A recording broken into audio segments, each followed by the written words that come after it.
Guten Tag. Heute sprechen wir über Verb waren. අද අපි කතා කරන්න බලාපොරොත්තු වෙන්නේ waren කියන verb එක ගැන. මොකද්ද මේ waren කියලා කියන්නේ? ඉංග්‍රීසි වලින් නම් කිව්වොත් was were. ඊට කලින් යාළුවනේ was were ගැන කතා කරන්න කලින් අපි දැනගෙන ඉන්න ඕනේ verb waren එකේ present tense එක මොකක්ද කියලා. verb waren එකේ present tense එක තමයි sign verb එක.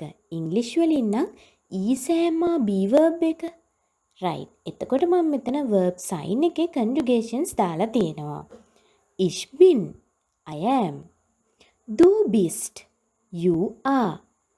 Er ist, he is. Sie ist, she is. Es ist, es ist කියන්නේ it is කියන එක. Wir sind, we are. Ihr said, you are. මෙතන ihr කියලා කියන්නේ du කියන ෆෝම් එකේ ප්ලූරල් ෆෝම් එක. du කියන්නේ ඔයා, ihr කියන්නේ ඔයාලා. see මෙතන capital S තියෙනවා. capital S වලින් කියන්නේ ඔබ කියන ෆෝම් එක. you are. sie sind. ඊළඟ එකත් sie sind. හැබැයි එතන capital S නෙමෙයි තියෙන්නේ simple S. simple S තියෙනවා නම් අපි ඒක they විදිහට තමයි සලකන්නේ. ඔවුන් කියන විදිහට. sie sind. හරි. අපි ගමුකෝ verb waren conjugations. verb waren conjugations ගැන කතා කරනකොට ich war, I was. du warst, st තමයි එකතු කරන්නේ. you were. er war, sie war, es war. he was, she was, it was. ඊළඟට wir waren, en තමයි එකතු කරන්නේ. we were. ihr wart, you were. t එකතු කරන්නේ. sie waren, you were, they were. conjugations එකයි හැබැයි තේරුම වෙනස්. capital S කියන්නේ ඔබ, simple S කියන්නේ ඔවුන් කියන එක. හරි. එතකොට අපි බලමුකෝ යාළුවනේ මේකෙන් වාක්‍යයක් ලියන්නේ කොහොමද කියලා. මේ verb එක use කරලා වාක්‍යයක් කියන්න වෙන්නේ අපිට past tense වලින්. ඒ කියන්නේ පහුගිය දේවල් ගැන තමයි අපි කතා කරන්නේ. එතකොට ඔයගොල්ලන්ට මෙන්න මේ time expressions ගොඩක් වැදගත් වෙයි. gestern. gestern කියන්නේ ඊයේ. vorgestern. vorgestern. day before yesterday. ඒ කියන්නේ ඊයේ නෙමෙයි පෙරේදා. vorgestern. letzte Woche. letzte Woche. last week. මෙතන ඊයේ එක මං highlight කරලා තියෙනවා හේතුව Woche කියන එක feminine noun එකක් හින්දා. letzten Tag. last day. letzten Tag. මෙතන en highlight කරලා තියෙනවා හේතුව tag කියන එක masculine noun එකක්. letzten Samstag. last Saturday.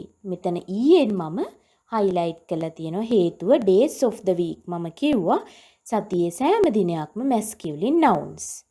ඊළඟට letztes Jahr.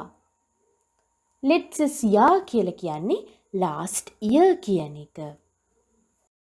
ඊළඟට letzten Monat.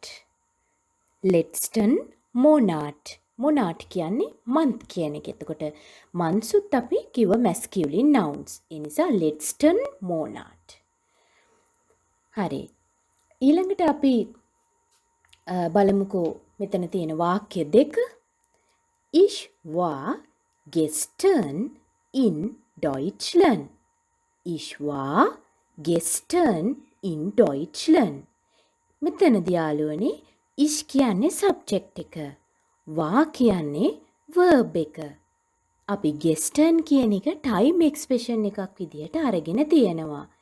in Deutschland කියලා කියන්නේ in Germany rest of the sentence. sentence එකේ ඉතුරු කොටස. එතකොට අපිට මේ පළවෙනි විදිහට වාක්‍යයක් ලියන්න පුළුවන්. ඒක වඩාත්ම නිවැරදි. subject එක තියෙනවා, verb එක තියෙනවා, time expression ඊට පස්සේ තමයි ඉතුරුව යන්නේ. ඊළඟට බලමුකෝ. ඊළඟට තියෙනවා gestern war is in Deutschland. ඊයේ මම හිටියේ ජර්මනි. එකම සෙන්ටෙන්ස් එක හැබැයි දෙවිදිහකට. දෙවැනි එකේදී ටයිම් එක්ස්ප්‍රෙෂන් එක මුලට අරගෙන තියෙනවා. හැබැයි verb එක ඒ විදිහමයි. වෙනස් වෙලා නෑ. second positionමයි තියෙන්නේ. නමුත් subject එක ගෙස්ටර්න් කියලා ඉස්සෙල්ලා තිබ්බ පොසිෂන් එකට ගිහිල්ලා. ඒ කියන්නේ third position එකට ගිහිල්ලා. සහ ඉතුරු ටික ඒ විදිහමයි. මේ දෙවිදිහම ඊටාම නිවැරදි. ඕගොල්ලන්ට ඕන විදිහකට මේ දෙවිදිහෙන් ඕන විදිහකට වාක්‍යයක් ලියන්න පුළුවන්. වෙනස් වෙන්නේ time expression එකයි subject එකයි තියෙන තැන විතරයි. හැබැයි verb එක second positionමයි. හරි. අපි තවදුරටත් බලමුකෝ වාක්‍ය. Sie waren sehr lustig. Sie waren sehr lustig. ඒවා ඊටාම රසවත් වුණා. ඒවා ඊටාම රසවත් වුණා. මෙතන මං see කියලා තියන්නේ they කියන අර්ථයෙන්. lustig කියන්නේ funny කියන එක. ඒවා Lehrer. ඔහු ටීචර් කෙනෙක් වෙලා හිටියා. He was a teacher. Wir waren letzte Woche in Österreich. Wir waren letzte Woche in Österreich. අපි ගිය සතියේ හිටියේ ඕස්ට්‍රියාවල. Die Party war sehr interessant. Die Party war sehr interessant. Party එක ගොඩක් රසවත් වුණා. ඉන්ටරෙස්ට් වුණා. Es war sehr traurig. Es war sehr traurig. traurig කියලා කියන්නේ දුකයි. ඒක ඊටාම දුක්ඛිත දෙයක් වුණා. Gestern war Samstag. Gestern war Samstag. ඊයේ සෙනසුරාදා වුණා. හරිම ලේසි. මේ විදිහට ඕගොල්ලන්ටත් වාක්‍ය හදලා බලන්න පුළුවන්. හැබැයි හොඳින් මතක තියාගන්න conjugations ගැන සහ වාක්‍යයක් ලියනකොට වාක්‍යයේ subject verb සහ time expression position ගැන අවධානය යොමු කරන්න ඕනේ. ඊළඟ වීඩියෝවෙන් හමු වෙනකම් ගිහින් එන්න. Auf Wiedersehen. Tschüss.